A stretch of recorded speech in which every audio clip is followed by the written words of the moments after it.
इंसान खुद अपने दुख नहीं काट पा रहा तो दूसरे क्या क्या काटे। संसार में ऐसा कोई नहीं जन्मा कि तुम्हारे कोई दुख को काट देगा।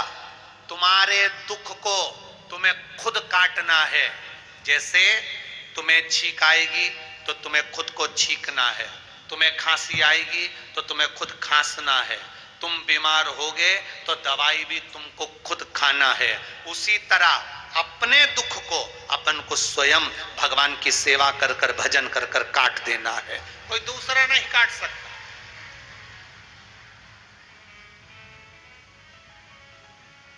अपने दुख को अपन काटेंगे।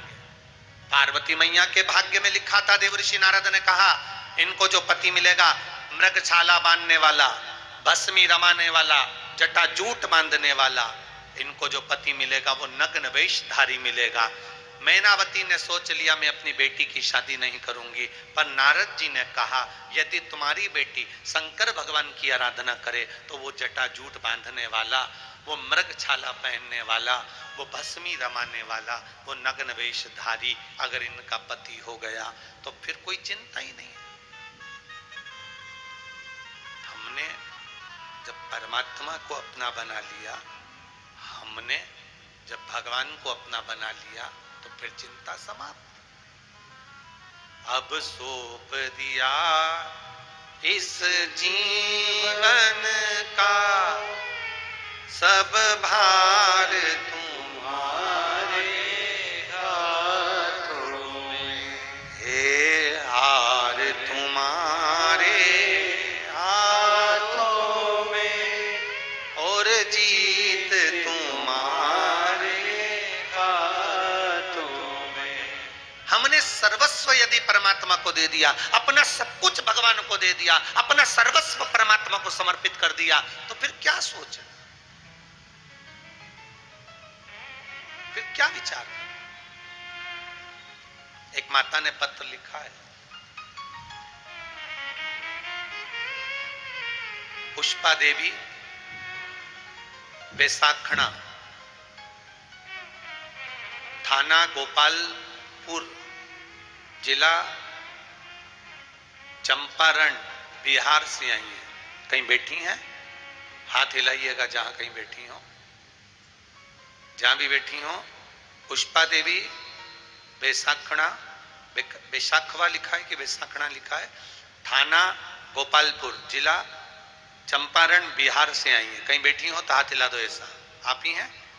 दोनों हाथ हिला दीजिए। एक बार वापिस हाथ हिला दो।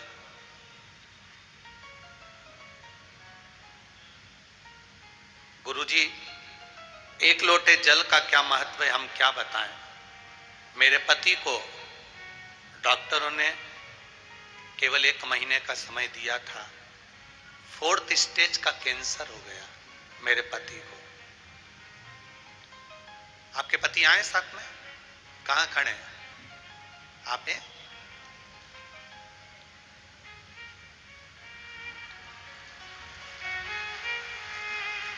मेरे पति को 1 महीने का समय दिया गया था, बिहार मुंबई सब दूर दिखा दिया था। डॉक्टर ने 4th स्टेज का कैंसर कह दिया था। आखिरी का 1 महीना घर में बच्चे, क्या करा जाए। हमारे पड़ोसी ने कह दिया, टीवी पर कथा आती है सुन लो, 1 महीने का समय डॉक्टर ने दिया है, प्राण तो जाना है। 4th स्टेज का कैंसर है गुरुजी। मैंने पशुपतिनाथ का व्रत प्रारंभ करा। आपने कहा था रात्रि जब मेरे पति की तबीयत बहुत ज्यादा खराब हो गई तब मैं शिव जी को रात्रि को ही जगाने पहुंच गई। कौन होगा जो रात को 12 बजे गुरुजी शंकर जी को जल चढ़ा देगा, पर आपके वचन पर मैं शंकर के मंदिर पहुंच गई, रात को ही जल चढ़ाकर इनको पिला दिया। 1 महीने डॉक्टर ने बोले थे और वास्तव में गुरुजी इनकी तबीयत ज्यादा खराब होती चली गई। 31 बेलपत्री चढ़ाती, शहद चढ़ाकर इनके मुंह में लगा देती, उठ नहीं पाते, चल नहीं पाते। बाबा की कृपा का क्या वर्णन करूं। घर में 4 लड़की 1 लड़का और पति की अवस्था ऐसी। बाबा से कह दिया, वो सियोर वाला महाराज कहता है सारी समस्या का हल 1 लोटा जल है। अगर मेरे पति के प्राण चले गए तो वो सीहोर वाला भी झूठा है। बाबा कुछ कृपा करना। और आज मैं मेरे पति को लेकर आई हूं, जांच कराई, पति का कैंसर समाप्त हो गया, इसलिए मैं उनको लेकर आया। दोनों आ जाओ, पति पत्नी दोनों आ जाओ, आ जाओ, दोनों आ जाओ। खाली न जाता कोई दर से तुम्हारे, खाली न जाता कोई दर से तुम्हारे, मैं भी खड़ी हूँ नन्ही बाह पसारे, मैं भी खड़ा हूँ नन्ही बाह पसारे, अपने हृदय से लगा लो, लगा लो, गिरी जा रही हो, उठा लो, उठा लो, गिरा जा रहा हो, उठा लो, उठा लो, प्रभु अपने दर से अब तो न टालो, गिरी जा रहे हो, उठा लो, उठा लो। हम उस पर भरोसा करें। एक बात इन्होंने लाइन लिख दी, मैंने भी महादेव से कह दिया, या तो सीहोर वाला झूठा है या तू झूठा है। 1 महीने में पति के प्राण जा रहे हैं और मैं तड़पती हुई कैसे देखूं। बाबा दूसरी जांच में तो कैंसर ठीक कर दिया। ये शिव तत्व है, ये ओघड़ी है, ये दयाल, उसकी कृपा, उसकी दया।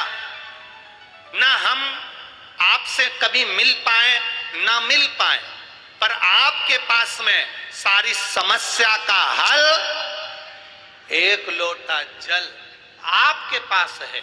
आपके पास कोई शिवालय, आपके पास कोई शंकर का मंदिर होगा, सीहोर वाला महाराज तुम्हारे पास में नहीं होगा, और मेरा महादेव तुम्हारे गांव में, नगर में, कॉलोनी में, सोसाइटी में, पास में जो शिव मंदिर होगा, उस मंदिर में जाकर एक बार प्रणाम करना, वो सुन ले। आओ बाबू।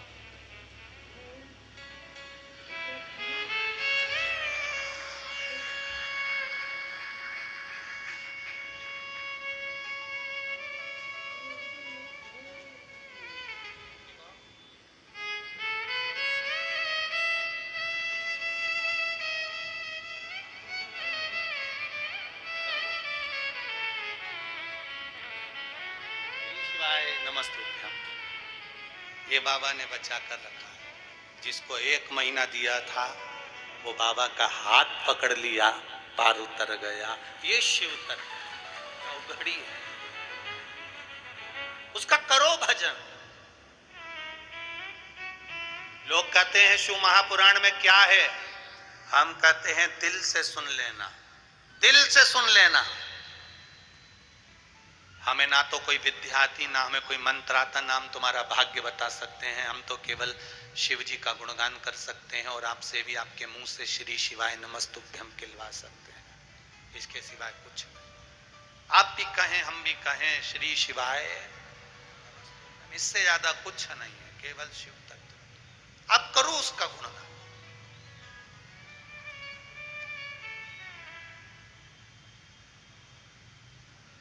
इसी कथा के पंडाल में एक माँ अपने बेटे को लेकर बैठी है। शादी में गोली की फायरिंग ऊपर हो रही थी और बेटे की छाती में 2 गोली लग गई। कहां बैठी है वो जिसके बच्चे को गोली लग गई? शादी में फायरिंग ऊपर हो रही थी और बेटे की छाती में 2 गोली लग गई। डॉक्टर ने कह दिया मर गया। कहां बैठी? अगर बैठी हो तो हाथ हिलाना। अपने बेटे को लेकर आइए, उसी बच्चे को साथ में। और डॉक्टर ने कह दिया मर गया। बैठी हैं कहीं? कहीं बैठी हो तो हाथ हिला देना। मर गया। और पत्र है उसका भी, बच्चे का, आगे कथा में पढ़ेंगे इसको और मालूम पड़े बेलपत्री को ले जाकर वही स्थान, शिव जी पे चढ़ी हुई एक बेलपत्री का वही भाग उसकी छाती पर मल देना, लगा देना, और बच्चे के हृदय में फिर वापिस पुनः प्राण आ जाना। ये शिव ही कर सकता है, कोई दूसरा नहीं कर सकता।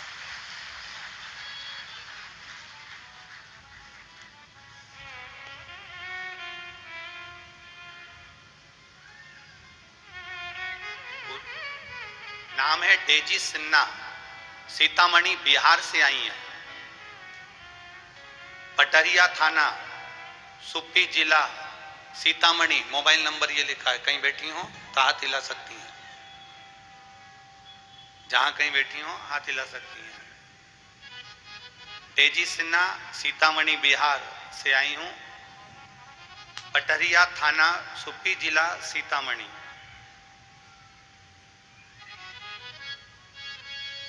जिनके बेटे को गोली लगी थी और बाबा ने जीवित रखा, यही शिव तत्व है, उसकी कृपा।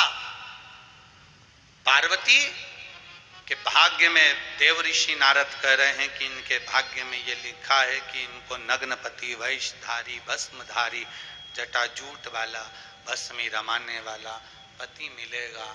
और भगवान देव ऋषि नारद ने कहा, शिव की आराधना कर ले तो शंकर जैसा अगर पति मिल गया तो जीवन सार्थक हो जाएगा, शिव मिल जाए।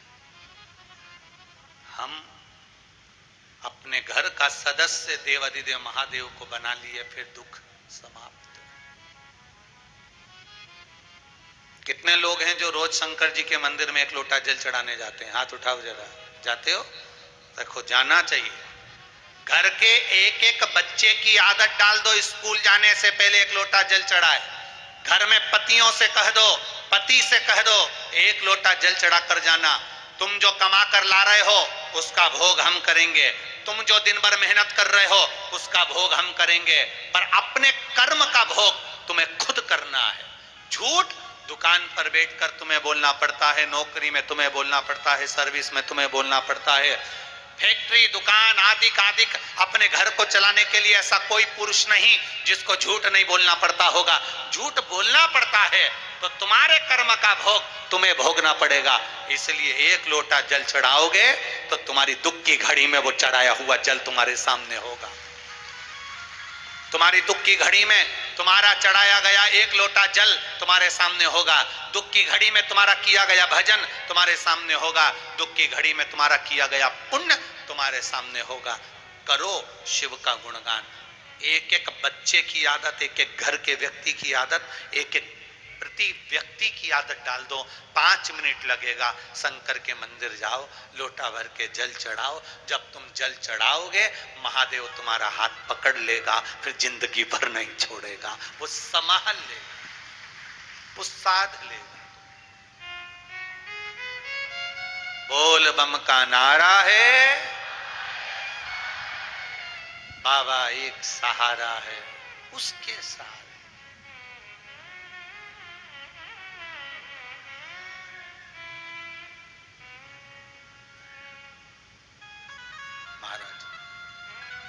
विवाह हुआ पार्वती जी का और शिव जी का।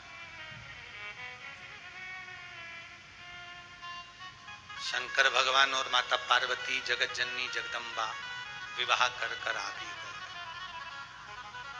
समय बीता। भगवान शंकर के तेज प्रताप से गंगा जी को वो तेज पुंज दिया गया और उस तेज पुंज से कार्तिकेय षडानंद जी का जन्म हुआ। कार्तिकेय बाबा का प्रागट्य हुआ, षडानंद कार्तिकेय का जन्म हुआ तेज पुंज से। तारकासुर एक ऐसा असुर जिसने शिव भक्ति भी करी है और देवताओं से द्रोह भी किया।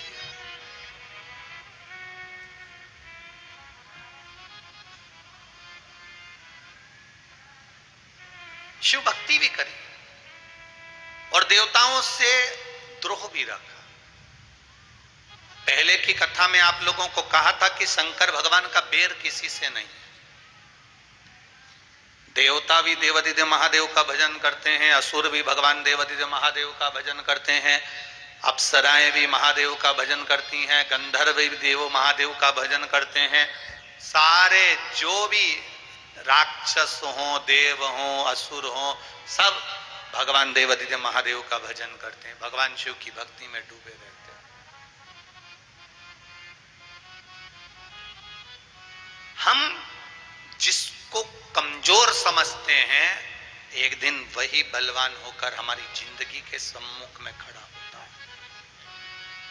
कई लोगों की आदत रहती है कि बैकुंठ अधिपति भगवान विष्णु है, ब्रह्मा जी ब्रह्मलोक के अधिपति हैं, इंद्र इंद्रलोक के अधिपति हैं, कुबेर कुबेर के पद के अधिपति हैं।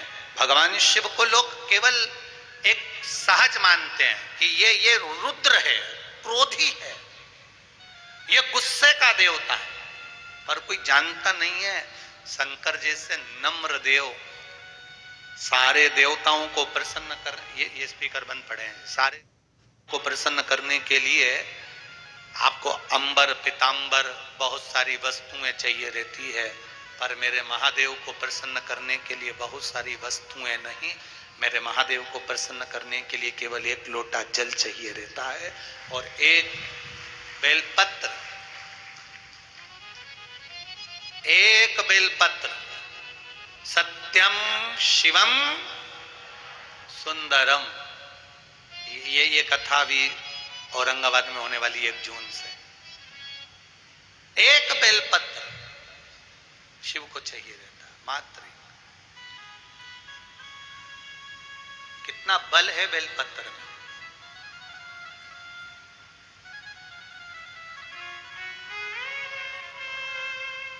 कल कोई कह रहा था, गुरुजी हम काठमांडू जा रहे हैं दर्शन करने के लिए, पर हमारी जो पत्नी है ना, उसको ये पहाड़ का जो रास्ता है ना, इसमें बहुत वोमिटिंग होती है। वो गाड़ी में बैठी और उसको तकलीफ हुई, बहुत सारी दवाइयां हमने दे दी, गोलियां भी दे देते हैं तो भी होती है। तो हमने कहा एक काम करो ना, ये जो बेलपत्री है ना, शंकर जी के शिवलिंग पे चढ़ी हुई एक बेलपत्री, गाड़ी में बैठने से पहले उसके मुख के अंदर कुंदकेश्वर महादेव का नाम लेकर दे दो, उसके बाद जितनी भी गाड़ियों में बैठना खूब बैठो, एक वोमिटिंग नहीं आ सकती है। बेलपत्र कोई साधारण नहीं है, एक बेलपत्र में वो तत्व छुपा होता है, एक बेलपत्र में वो सुख छुपा होता है जो जीवन के हर पहलू में तुम्हारे सम्मुख में होता है। एक बेलपत्र।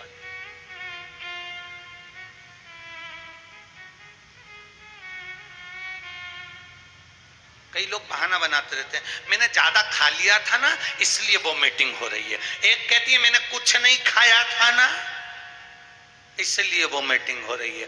गोली खा लो तो भी होए, ना खाओ तो भी होए, तो एक बार प्रयास कर देखो ना कि एक बेलपत्री शंकर जी पे चढ़ी हुई कुंदकेश्वर महादेव का नाम लेकर खाकर गाड़ी में बैठ जाओ।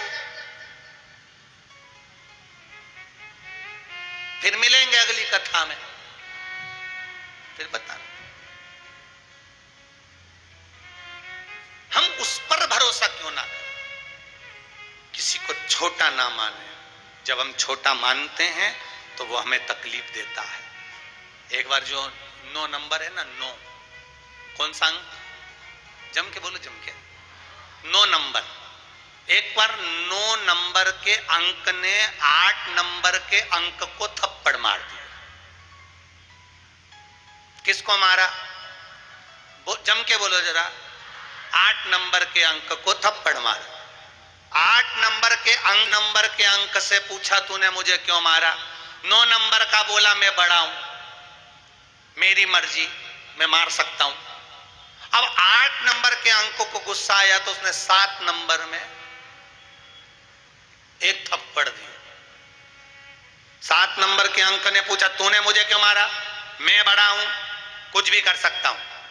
7 नंबर को गुस्सा आया तो उसने बोलो जम के 6 नंबर में दिया। अब 6 नंबर ने पूछा तो इसने, अब 6 नंबर को गुस्सा आया तो उन्हें 5 में दिया।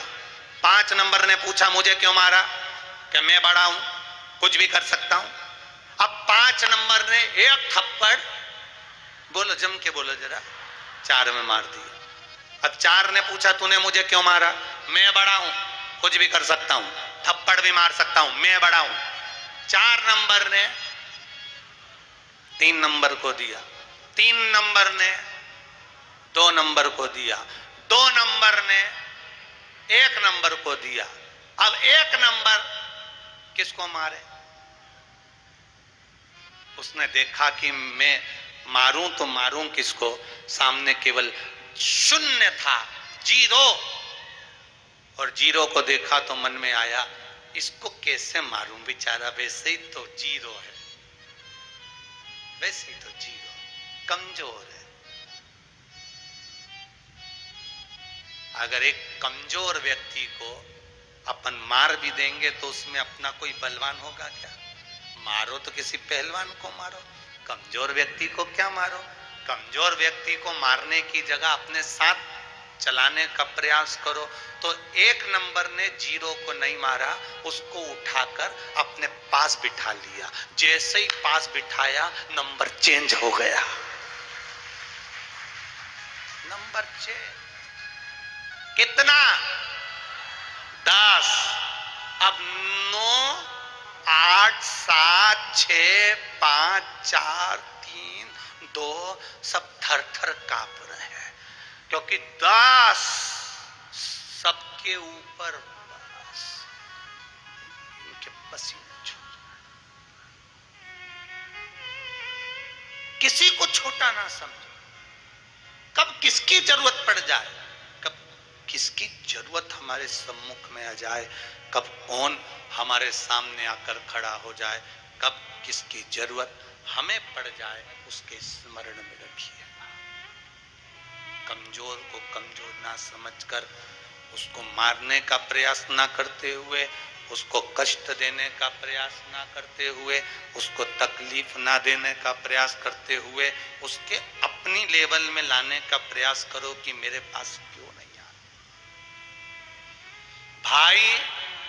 भाई को नीचा गिराना देखना चाह रहा है, एक भाई को नीचे दिखाना चाह रहा है, एक देवरानी जेठानी को नीचे दिखाना चाहती है, जेठानी देवरानी को नीचे दिखाना चाहती है, पड़ोसी को नीचे दिखाना चाहता है। हम पूरे जीवन में एक दूसरे को नीचे दिखाने का प्रयास कर रहे हैं। शिव महापुराण की कथा कहती है, भगवान शंकर की कथा कहती है कि उनको ऊंचा उठाने का प्रयास करो। अगर एक भी ऊंचा उठ जाएगा तो 4 लोगों में छाती ठोक कर कहोगे कि वो मेरा पड़ोसी है, वो मेरा भाई है, वो मेरा बंधु है, वो मेरा सखा है। दुनिया के लोगों ने देवाधिदेव महादेव को बदनाम कर दिया। कोई कहता है शंकर जी गांजा पीते हैं, शंकर जी गंजेड़ी हैं। कोई कहता है शंकर जी भांग पीते हैं, भंगेड़ी हैं। कोई कहता है शंकर जी चरस पीते हैं, चरेसी हैं। कोई कहता है शंकर भगवान ये करते हैं, भगवान शंकर नशा करते हैं। ईमानदारी से बोलना, अगर शंकर जी नशा करते होते तो उनकी औलाद इतनी ज्ञानवान और विद्वान पैदा होती क्या? गणेश जी जैसे बुद्धि के देवता और रिद्धि सिद्धि जैसी बहू, सदानंद कार्तिकेय देवों के भी देव, सेना के अध्यक्ष सदानंद कार्तिकेय हैं। अगर शंकर भगवान नशा करते होते तो नशा करने वाले की औलाद इतनी वीर, इतनी बुद्धिमान, सारे वेद और पुराण लिखने वाली। वेद व्यास जी तो बद्रीनाथ में जाकर बैठ गए, लिखने के लिए गणेश जी को बिठाया था। वो बोल रहे थे, लिख रहे थे, गणेश जरा बुद्धि के देवता को जिसने प्रकट करा हो, सदानंद कार्तिकेय को जिसने प्रकट करा हो, वो नशा नहीं करता, दुनिया के दुख को पीता है, इसलिए लोग उसे नशेला कह देते हैं।